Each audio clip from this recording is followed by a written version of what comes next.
First, we get to that picture, which is great as well in sort of a different way. It's a lot warmer than the upper 60s. It's the lower 80s right now, 83 degrees.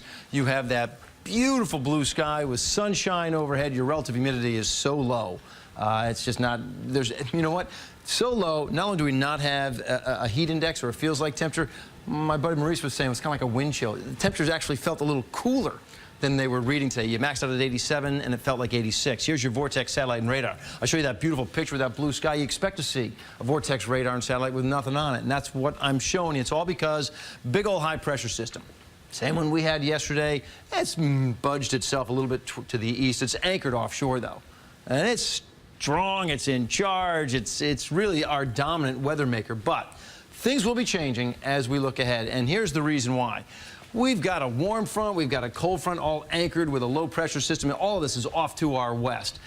As it all approaches us, right, you're going to get that little burst of warm air ahead of a cold front. So it's coming in from sort of the south-southwest. It's going to have a juicier feel to a little more moisture in the air, a little more humidity tomorrow. And you got to start talking about a little bit of a rain chance as well by the time you get to the later your day on Friday. I don't think Friday's a huge threat, but again, you could see some. It's isolated, but you got a chance for a little bit of rain Friday later in the day.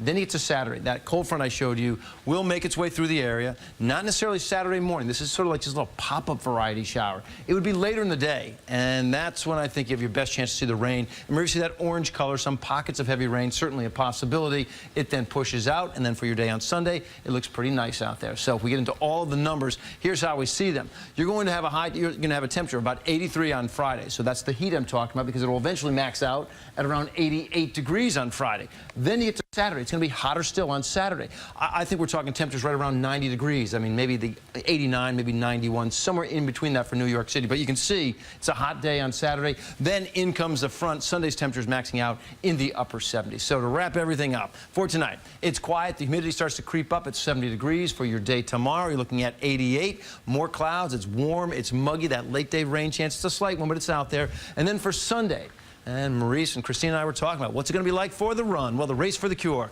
Leftover clouds. It's primarily dry. 69 degrees at 9 a.m. as we gather at Central Park West and 77th Street. And then if you look across the board, after that cooler air sets up for Sunday, it's going to stay in place with temperatures in the upper 70s to maybe 80 degrees by the time you get to Thursday. And of course, this time of the year, now is the first day that we've dropped out of the 80s for summer highs. Now the average is 79. All right. Well, we are entering fall, right? That's where we're going.